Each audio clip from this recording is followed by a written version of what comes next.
नमस्कार, मी गिरिजा. आज आपण पुन्हा एकदा भेटलो आहोत नव्याने बालपण साजरा करण्यासाठी आपल्या जिव्हाळ्याच्या कार्यक्रमात, ज्याचं नाव आहे स्पर्श वात्सल्याचा. तो 9 महिन्यांच्या आधीच या कुटुंबाचा नवा सदस्य झाला. कदाचित त्याला आई बाबांना भेटायची प्रचंड घाई झाली होती. त्याचा जन्म झाला आणि या कुटुंबात एक नवा अध्याय आरंभला. आज आपण आलो आहोत कांदिवली येथे भोसले कुटुंबातल्या छोट्याशा आरंभला भेटायला. स्पर्श सुखाचा बालपणाचा अनुभव चला आता.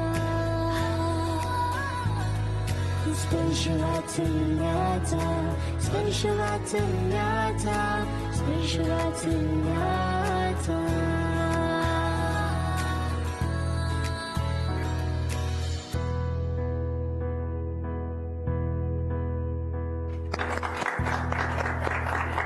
Thank you so much.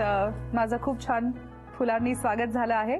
तर मी आता आरंभशी मैत्री करायचा प्रयत्न करणार आहे. एक छोटंसं टॉय आहे माझ्याकडे. आरंभ, यू वॉन्ट दिस? तू ठीक आहे.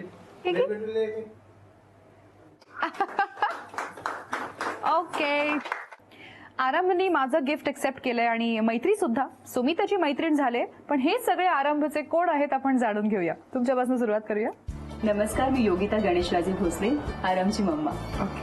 नमस्कार, मी डॉक्टर गणेशराजे भोसले, आरमची डॅडा. ज्योती पलांडे, आरमची आत्याजी. आत्याजी. अरे वा. मी विजयकुमार भोसले, आरमची आजी. मी विजयकुमार भोसले, आरमचे आजोबा. मी हनुमान सिंह राजपूत, मी आरंभचा नानाजी. नानाजी. ओके. मैं संयुक्ता राजपूत, आरम की नानी हूँ. ओके. मी अनुराधा शशिकांत शिंदे, आरमची आत्तू आजी. वा, ओळख सगळ्यांची झाली आहे. आता गप्पा मारूया आरमच्या आई बाबांची. सुरुवात तुमच्यापासून करूया. तुमचं लव्ह मॅरेज आहे की arrange marriage? Arrange marriage. Arrange marriage. पण तुम्ही महाराष्ट्रीयन नाही आहात. हो. मग असं ठरवून जनरली बघायला मिळत नाही. सो कसं झालं हे? फॅमिली फ्रेंड कॉमन होते एक, त्यांच्या थ्रू घडून आलं आणि चांगलंच घडलं. कसं सांगितलं सगळ्यांना जेव्हा तुम्हाला पहिल्यांदा कळलं की गुड न्यूज आहे, तेव्हा ह्यांना कसं सांगितलं आणि घरच्यांना कसं सांगितलं? ऍक्च्युली आमचं लग्न झालं होतं डिसेंबर 2016 मध्ये आणि लग्नानंतर 2016ला इलेक्शन्स होते. लग्नानंतर आम्हाला हनीमूनला जायचं होतं आणि हे मला म्हणाले की आता मी थोडं बिझी आहे म्हणजे इलेक्शन्समध्ये, मग आपण फेब्रुवारी मार्चला वगैरे जाऊया. म्हटलं ठीक आहे, चालेल, ओके. आणि मी बरेच दिवस मम्मीकडे गेले नव्हते. तर मग मी यांना म्हटलं की मला मम्माकडे जायचं आहे, मला मम्मीची आठवण येते, घरी जायचं आहे मला. पण तो एक महिना ना माझा असा मला असं जाणवत होतं की मी एकदा UPT टेस्ट कराल. मग मी यांना सांगितलं नाही आणि मी घरी काही कोणाला सांगितलं नव्हतं. तर सकाळी उठल्यावर 6:30ला UPT टेस्ट केलं आणि ते पॉझिटिव्ह होतं. मग मी यांना झोपेतून उठवलं आणि मी यांना म्हटलं, ओ हे बघा ना, मी यांना दाखवत होते. ते मला म्हणतात की काय झालं, तू आजारी आहेस काय, काय दाखवतेस मला? I basically thought it's a thermometer. सकाळी एवढ्या लवकर कोणीतरी उठवलं, मी असं उठतोय आणि तिला म्हणतोय की आणि it's in front of my. तो usual reaction should have been, जर मला ते नीट दिसलं असतं, इट कुड हॅव बीन, मी हिला उचलून घेतलं असतं. पण मी हिला विचारलं, तू आजारी आहेस का? ही अबाउट टर्न करून आतमध्ये गेली. थोड्या मला रिअलाइज झालं ते काहीतरी वेगळं होतं डेफिनेटली. परत उठलो 10 मिनिटं झोपून, नॉक केलं, बाहेर या बसा. महिने सांगितलं. मग तिने सांगितल्यापासून मला वाटतं हार्डली एक 5-10 सेकंदात घरात कळलं. मग कसले डोहाळे लागले होते? रात्री अपरात्री उठून काही हट्ट केले का? त्यांनी काही पूर्ण केले का? आईस्क्रीम.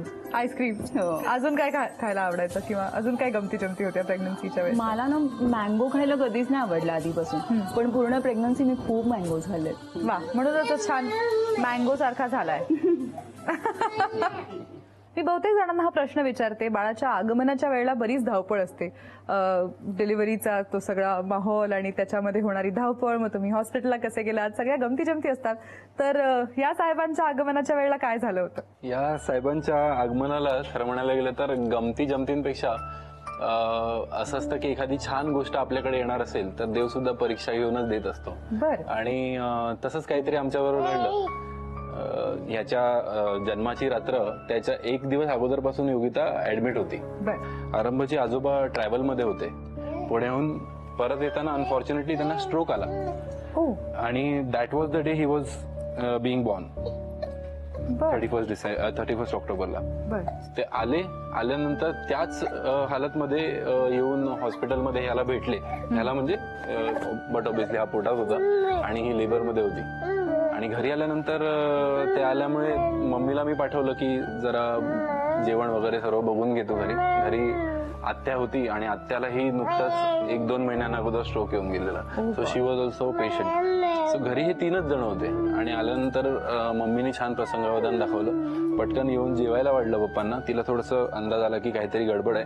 हॉस्पिटलमध्ये येऊन माझ्या कानात सांगितलं की मला असं वाटतं की पप्पांची तब्येत फार बिघडली म्हणून तर तू घरी जा. तर मग मी घरी आलो. माझ्या बहिणीला मी फोन केला, दुर्गाला. तीही घरी आली आणि आम्ही दोघं येऊन मग वडिलांना डॉक्टरकडे घेऊन गेलो. So there was a point by 12 o'clock की ही इज बिईंग बॉर्न आणि he is in the ICU. वेगळाच प्रसंग होता तो, कारण बाबा ICU मध्ये, मी मधली पिढी आहे. माझा मुलगा is being born. Doctor was continuously, she was texting me की व्हॉट इज हॅपनिंग, कारण तिलाही कळलं की असं झालेलं आहे. सो मी त्यांना म्हटलं की यू टेक युअर कॉल, म्हणजे if she has to be taken on OT and has to be done. तर तिने मला एक गोष्ट सांगितली फोनवरती की आम्ही नॉर्मलसाठी जात होतो आणि पेल्विक बोनमध्ये बाळ अडकले. बापरे. अँड मला असं वाटलं की म्हणजे आता ह्याच्यापेक्षा जास्त काय होऊ शकतं. By the time I reach there, योगिताला असं OT मध्ये घेऊन जात होते. मी तिच्या डोक्यावरनं हात फेरला. तिला म्हटलं गो इन. मला वाटतं 15-20 मिनिटं झाली असतील. साहेब रडले आतमध्ये. असं फार बरं वाटलं. पण थोडा वेळ झाला, 15-20 मिनिटं त्याच्या पुढे निघून गेली आणि हा याचा काही आवाज नाही, काही नाही. बर. Suddenly the doctor comes out and she is like who is the father of the. मी तिला म्हटलं की yes it's me. So she said की प्लीज कम इन. मी आतमध्ये शिरल्यानंतर माझ्या डोळ्यासमोरचं दृश्य अत्यंत भयानक होतं. हा एवढासा अगदी, आणि ह्याच्या नाकातोंडात नळ्या वगैरे घातलेल्या. अँड जस्ट बिकॉज तो त्या सिच्युएशन मध्ये अडकला पेल्विक बोन मध्ये. एक पटवर्धन, डॉक्टर पटवर्धन होते, त्यांची एक टेक्निक होती. म्हणजे त्याच्यामध्ये जेव्हा बेबी अशा पोझिशन मध्ये अडकतो तर हळूहळू त्याचा हात, पाय, संपूर्ण बॉडी काढतात आणि मग बाळाला ट्विस्ट करून बाहेर काढतात. सो दॅट टेक्निकनी ह्याला बाहेर काढलेला. आणि त्याच्यामध्ये थोडासा त्या ह्याच्यामध्ये ट्रॉमाटाईज झालेला. सो डॉक्टर इज लाईक ह्याला NICU मध्ये दाखल करायला लागेल आणि आमच्याकडे NICU नाहीये. अरे बापरे. She is on OT, my father is on ICU. आणि ह्याला मी तिथून हातात घेऊन, मी आणि माझी मधली बहीण, आम्ही दोघं घेऊन माझ्याच गाडीत, without waiting for the ambulance, we rush to the NICU and we admitted him at, मला वाटतं 3 वाजून 2 मिनिटांनी झालंय आणि 3:15 मी ह्याला ऍडमिट केलं. ह्याच्या पायाचा पहिला ठसा झाला. बापरे, काय आगमन आहे तुमचं. कमाल आरंभ. म्हणजे ती बोलतात ना, एंट्री पण तशी स्ट्रॉंग असली पाहिजे. आपण आहोत भोसले कुटुंबात आणि आरंभच्या आई बाबांशी आपण गप्पा मारल्या. आता आरंभच्या 3 लाडक्या आज्या आपल्या बरोबर आहेत. आपण त्यांच्याशीही गप्पा मारणार आहोत. तर सगळ्यात आधी मला सांगा, तुम्हाला पहिल्यांदा जेव्हा गुड न्यूज बद्दल कळलं तेव्हा काय रिॲक्शन होती आजी तुमची? पहिल्यांदा मला जेव्हा योगिताने सांगितलं गुड न्यूज, म्हणजे आली किचन मध्ये आणि मला बोलली मम्मा असं असं आहे. मी तिला एकदम मिठी मारून एकदम म्हणजे माझा आनंद एकदम गगनात मावेन असं झाला. मग नंतर मी, माझी छोटी मुलगी आहे ती कॉलेजला होती, तिला मी सांगितलं लगेच. मग तिने डॉक्टरकडे वगैरे घेऊन गेली तिला आणि मग सगळे खुश होतो आम्ही. क्या बात है. तुमची तर लेक आहे, तुम्हाला जेव्हा सांगितलं कसं वाटलं, कैसा लगा आपको? बहुत अच्छा लगा. सबसे छोटी बेटी वो माँ बनने वाली है तो बहुत खुश होती है ना. फोन पे बताया, आके बताया? आके बताया. तो क्या किया आपने पहली बार? पहले तो इसको ऐसा जकड़ लिया. मगाशी आई बाबांशी बोलताना कळलं की आरंभच्या जन्माच्या वेळेला खूपच कठीण परिस्थिती होती सगळी आणि त्या परिस्थितीला तोंड देणारा जो माणूस असतो त्याला फक्त एवढंच कळत असतं की आपल्याला हे पार पाडायचंय. पण इतर लोकांच्या मनात बऱ्याच गोष्टी सुरू असतात, ते त्यांच्या आघाडीवर हे सगळं सांभाळत असतात. तर तुमच्या मनात नक्की काय चाललं होतं, कसं सांभाळलं? अक्षरशः म्हणजे ती वेळ अशी होती की आता आठवलं तरी अंगावरती शहारे येतात. गणेश तुम्हाला बोललाच, सगळं काय सांगितलंच. म्हणजे अक्षरशः म्हणजे योगिताने पण खूप, म्हणजे तिला इतका त्रास झाला ना की कुठच्या एका बाईला 3 डिलिव्हरीच्या सामोरं जावं लागलं तिला. त्याचंच थोडं वाईट वाटतं. मला अजून एक शेवटचा प्रश्न आजोबांना विचारायचा आहे, ते म्हणजे तुम्ही आतुरतेने ज्याची वाट बघत होता, ज्यासाठी डॉक्टरकडे जाणं टाळत होता, त्या तुमच्या नाताला तुम्ही पहिल्यांदा हातात घेतलं तेव्हा कसं वाटलं? मी जेव्हा हातात घेतलं तेव्हा मला खूप आनंद झाला, कारण माझी एक वारसा हक्क त्याने चालू ठेवला आणि तो पुढे असाच तो खूप मोठा व्हावा ही मी आई जगदंबेकडे प्रार्थना करतो. कारण त्याच्या वडिलांचे पण गुण चांगले आहेत, त्याच्या आईचे पण गुण चांगले आहेत, दोघांनी त्याला मोठं करावं ही एक इच्छा आहे. आजी आजोबांशी गप्पा मारून झाल्या आहेत. आता या तिन्ही आज्यांशी आपण एक खेळ खेळणार आहोत. बघूया त्या आरंभसाठी काय जिंकतात. आज्या तयार? मी तुम्हाला खेळ समजावून सांगते. इथे तुमच्या समोर एका वाडग्यात काही चेंडू ठेवले आहेत, 3 चेंडू आहेत आणि लोकरीचे गुंडे आहेत.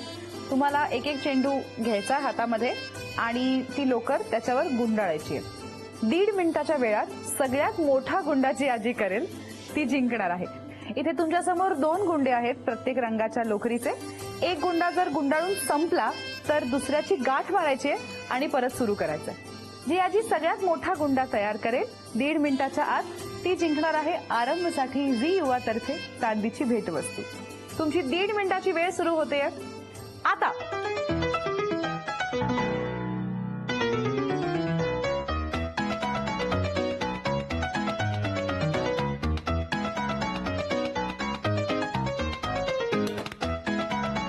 अर्धा मिनिट झाला.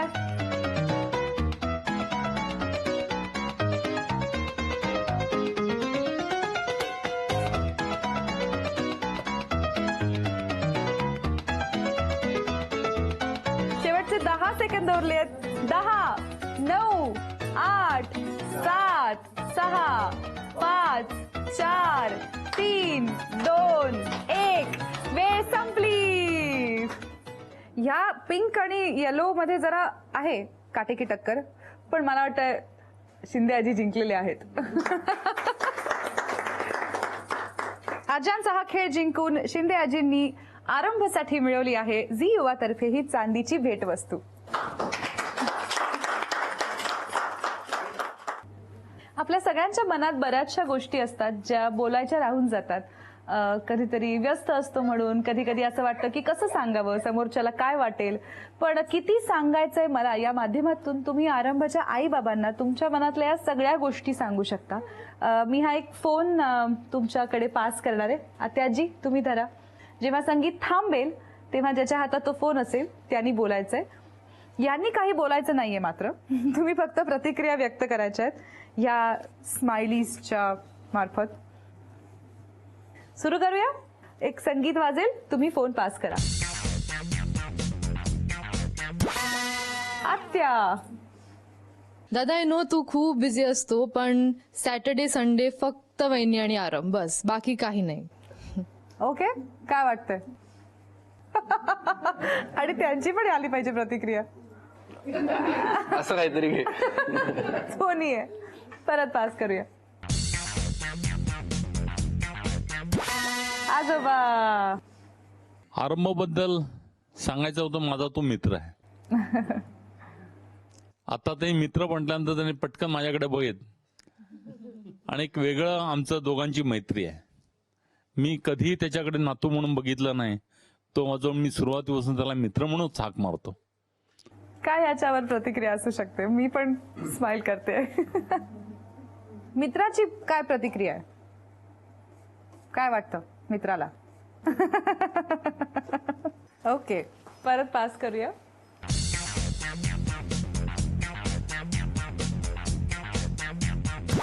आत्याजी. आरंभ माझा खूप लाडका नातू आहे आणि माझी जन्माला आई आलेली आहे, त्यामुळे मला खूप प्रिय आहे तो. सो दिस इज फ्रॉम आरंभ ओनली अगेन. सगळ्यांच्या मनातलं म्हणणं आपण ऐकून घेतलंय. बरंच कौतुकच झालंय तुमचं. तुमच्याबद्दल कान उघडणी फारशी काही कोणी केली नाहीये. सॅटर्डे संडे बद्दल फक्त ताई म्हणाल्या फॅमिली टाइम आजकाल होत चाललाय हळूहळू. ते करालच. पण मला असं वाटतं आरंभच्या साक्षीनं तुम्ही एकमेकांना काहीतरी प्रॉमिस केलं पाहिजे. तुमच्या बाजूनी तुम्ही काय बदल घडवणार आहात किंवा यापुढे तुम्ही कसं बघता तुमच्या एकत्रित आयुष्याकडे, याबद्दल हात धरून एकमेकांना काय प्रॉमिस कराल? बरं, माझ्याकडनं योगिताला असं प्रॉमिस असेल की लग्नाची घाई गडबड, लग्नाच्या घाई गडबडीनंतर इलेक्शनची घाई गडबड आणि इलेक्शनच्या घाई गडबडीनंतर आरंभ. त्यामुळे हनीमून राहून गेलंय.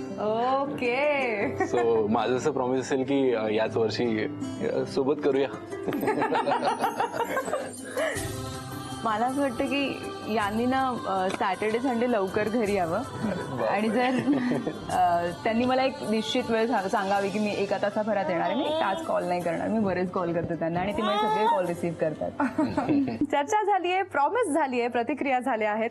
आता आरंभचे आई बाबा त्याच्यासाठी एक छानसा खेळ खेळणार आहेत आणि त्यातून ते आरंभसाठी काही जिंकतात की नाही आपण बघूया. हा खेळ आपण आरंभसाठी खेळणार आहोत आणि तो जिंकायचा आहे. ओके, मी समजवते खेळ काय. इथे तुमच्या समोर काही छान रंगीत पेट्या आहेत. त्या प्रत्येक पेटीला एक कुलूप लावलेलं आहे. त्या 6 पेट्यांच्या 6 कुलपांच्या या 6 किल्ल्या माझ्या हातात आहेत. या 6 किल्ल्या मी या वाडग्यात टाकणार आहे. या वाडग्यात काही मणी आहेत आणि काही खोट्या किल्ल्या सुद्धा. सो या 6 किल्ल्या मी मिक्स करणार आहे खोट्या किल्ल्यांमध्ये. तुम्हाला यातली योग्य किल्ली शोधून काढायची आहे, त्यांच्याकडे द्यायची आहे, त्यांनी ती ट्राय करायची आहे आणि पेटी उघडायची आहे. पेटी उघडल्यानंतर त्याच्या आतलं जे काही सामान आहे ते पेटीच्या वर ठेवायचं आहे. तुम्ही पुढची किल्ली द्यायची, त्यांनी पुढची किल्ली ट्राय करायची. जितक्या जास्त राईट किल्ल्या येतील तितक्या जास्त पेट्या उघडतील. 2 मिनिटांच्या आत जर तुम्ही कमीत कमी 3 पेट्या उघडल्या किंवा 3 पेक्षा जास्त उघडल्या तर तुम्ही खेळ जिंकाल आणि तुम्हाला मिळेल आरंभसाठी मानाचा चांदीचा बाळकृष्ण. तुमची वेळ सुरू होते आता.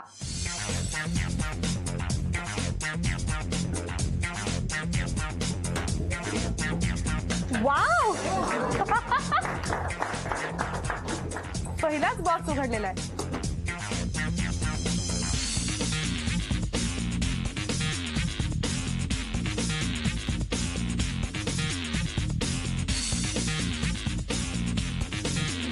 काही डुप्लिकेट आहेत, काही खरे आहेत. वाव.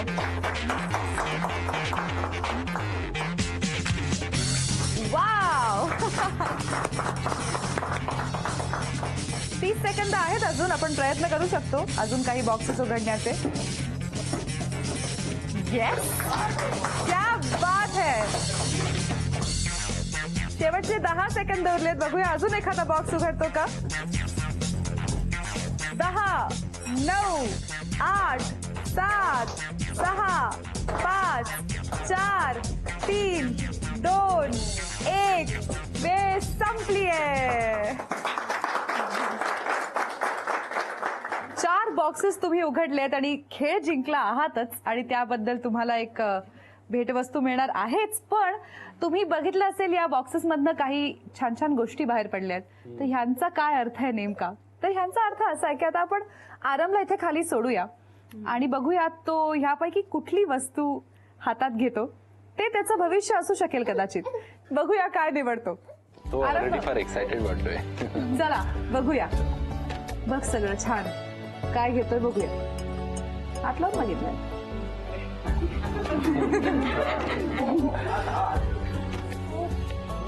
ए इथे बघ काय.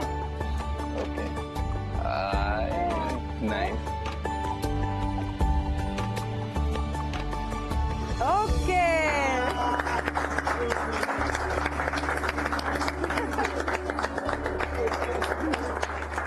आरंभनी स्वतःसाठी एक बक्षीस मिळवलंय. एक फायटर जेट निवडून. बहुतेक फायटर पायलट होतो असं नक्की केलंय. पण तुम्ही खेळ जिंकून आरंभसाठी हे जे बक्षीस मिळवले ते मी तुम्हाला देते. झी युवा तर्फे तुम्ही आरंभसाठी मिळवला आहे मानाचा चांदीचा बाळकृष्ण. क्या